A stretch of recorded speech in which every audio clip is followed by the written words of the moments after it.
Assalamualaikum warahmatullahi wabarakatuh. Berjumpa lagi dengan saya Beta Sugiharso di channel hipnoterapi-indonesia.id. Teman-teman, terima kasih yang sudah subscribe dan tentunya teman-teman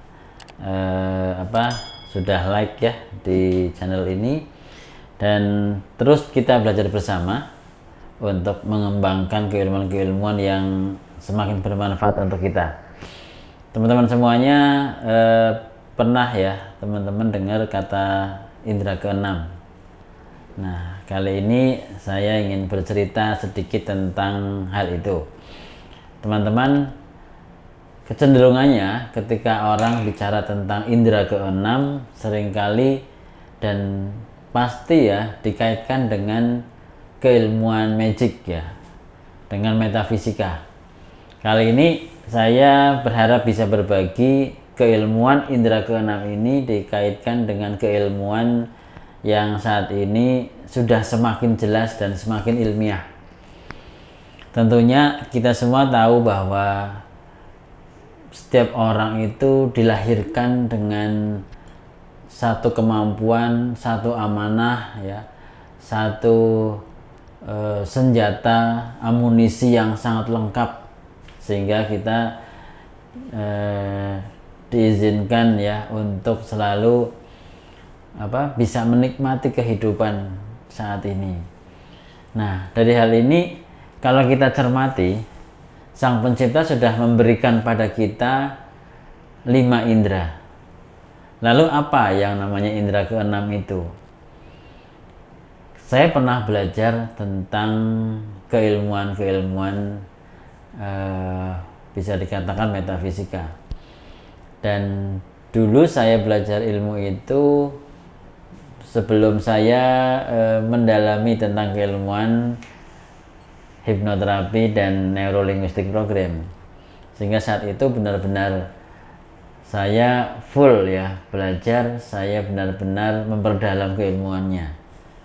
Namun setelah saya ketemu dengan keilmuan neurolinguistic programming, dengan keilmuan hipnoterapi, saya menemukan satu titik ya, titik dimana ketika orang bisa menggunakan keilmuan-keilmuan seperti indera keenam itu, namun tidak mengaksesnya dengan cara keilmuan metafisika atau dengan cara keilmuan magic tadi.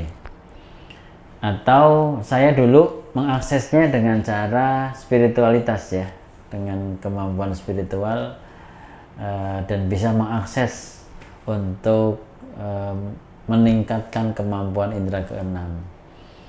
Nah, pada saat saya belajar neurolinguistic program, ternyata di dalamnya ada satu materi yang mempelajari tentang bagaimana kita bisa mengaktifkan atau meningkatkan kemampuan indrawi kita ya, menangkap informasi yang ada di sekitarnya, dan bagaimana indera kita bisa secara persis menangkapnya dengan tajam dan merekamnya dalam pikiran kita.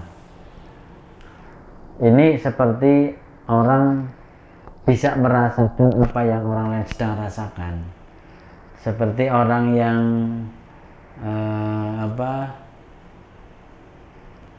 meniatkan sesuatu dan itu terjadi setelahnya, seperti ketika seorang ibu bisa merasakan anaknya yang sedang merasakan sesuatu yang tidak nyaman baginya. Ini sebetulnya kalau kita kaitkan dengan 5 indera yang ada dalam diri kita, ini sangat erat ya teman-teman semuanya.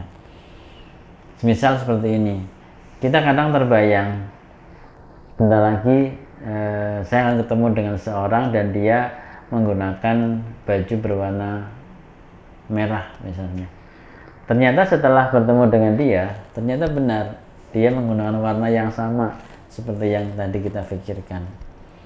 Nah, kadang kita berpikir apakah itu kebetulan, apakah itu hanya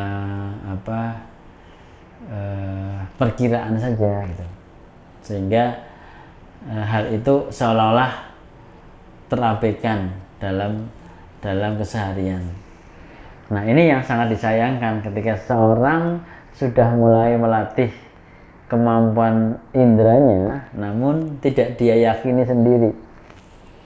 Nah, teman-teman semuanya, kita harus sadari bahwa kita punya 5 indera yang sudah diberikan oleh Sang Pencipta.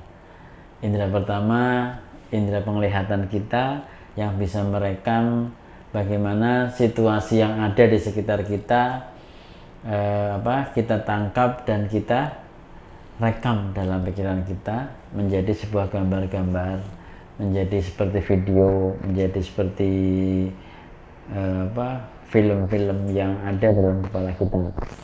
Contohnya, kalau saya minta teman-teman untuk mengingat kembali acara kemarin, ya, apa yang terjadi, tentunya teman-teman bisa memanggil ulang informasinya, bisa mengingatnya.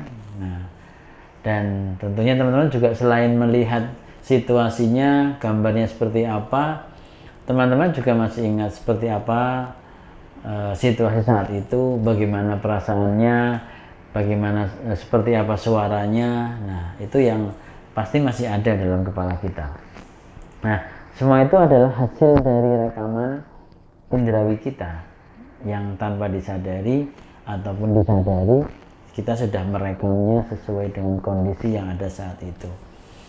Meskipun kalau kita ulang lagi seringkali tidak sesuai persis ya dengan apa yang terjadi saat itu, karena otak kita punya filter ya, kita bisa menyaring dan ada hal-hal yang penting dimunculkan, ada yang tidak gitu ya. Sehingga bisa jadi apa yang ada dalam kepala kita tidak sepenuhnya bisa kita ingat kembali meskipun informasinya ada di dalam memori kepala kita.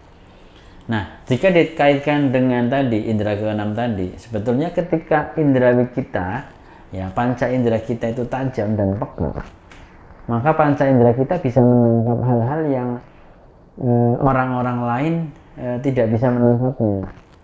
Atau kemampuan indrawi kita itu bisa lebih jauh dibandingkan orang-orang yang tidak melatih kemampuan indranya.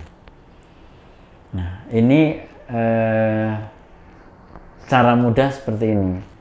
Ketika kita sering melatih kemampuan indera visualisasi kita, indera penglihatan kita yang munculnya adalah gambar, ya, dan kita sering lakukan dan kita praktekkan untuk melihat apa yang terjadi di tempat lain pada saat itu, dan beberapa kali bisa jadi mengalami perbedaan.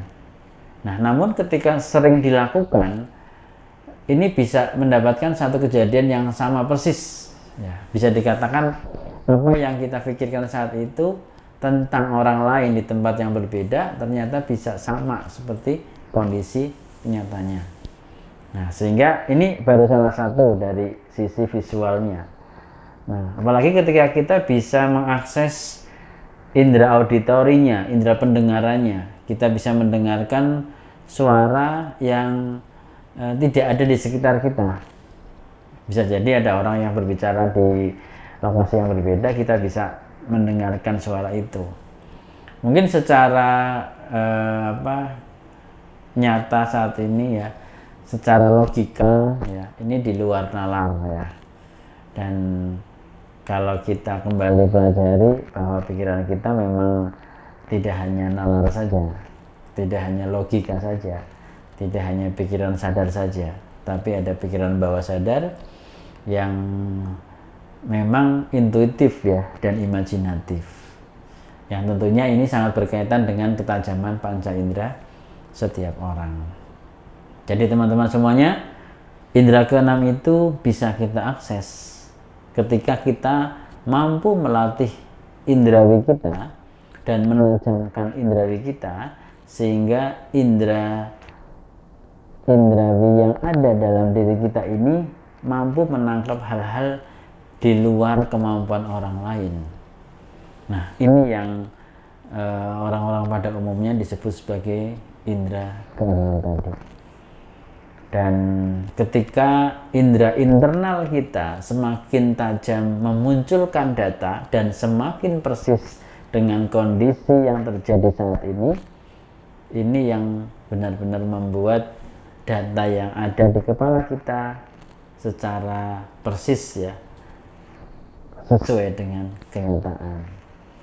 Baik teman-teman semuanya, ini sekilas tentang indera keenam. Jika teman-teman masih penasaran dan perlu informasi untuk diskusi lebih lanjut lagi, boleh teman-teman komen di channel ini, atau boleh juga kontak di nomor ini. Kita boleh diskusi dan gratis ya teman-teman. Harapannya kita bisa bertukar pikiran. Demikian dari saya, ketemu lagi di video berikutnya. Terima kasih, salam sukses. Assalamualaikum warahmatullahi wabarakatuh.